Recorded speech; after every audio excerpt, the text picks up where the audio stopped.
આજે આપણે એક મહત્વપૂર્ણ કહેવત પર વિચાર કરીએ। કહેવત છે, ધીમે ધીમે ગતિ કરો, સફળતા નિશ્ચિત છે।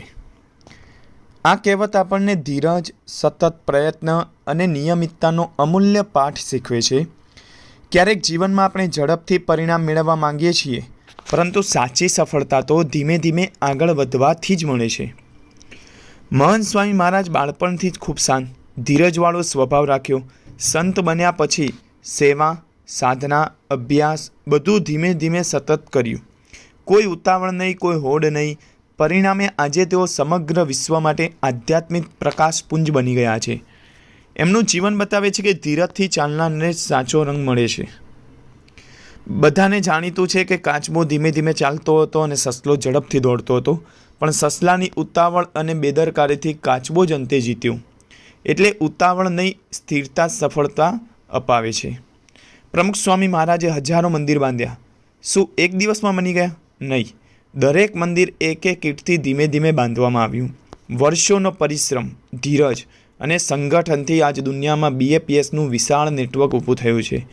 આ દર્શાવે છે કે ધીમા પગથી પણ મહાન કાર્ય પૂર્ણ થઈ શકે છે। નદી ધીમે ધીમે વહે છે, પણ હજારો વર્ષોમાં પહાડોને કાપી નાખે છે। સતત પ્રયત્ન કોઈ પણ અશક્યને શક્ય બનાવી શકે છે।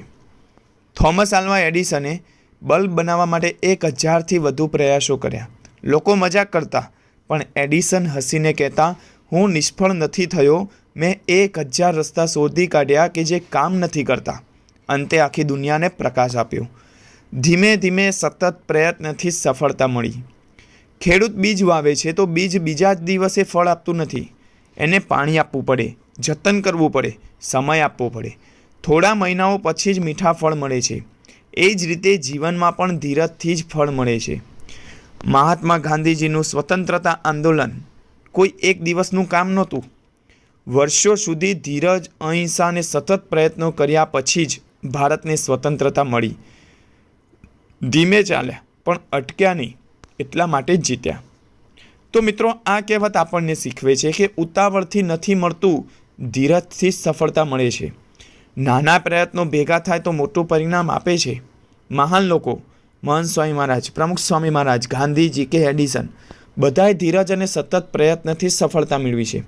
તો આવો આજે નક્કી કરીએ કે ઝડપથી નહીં, પણ સ્થિરતા અને ધીરજથી જીવન જીવવું। કેમ કે ધીમે ધીમે ગતિ કરો, સફળતા નિશ્ચિત છે।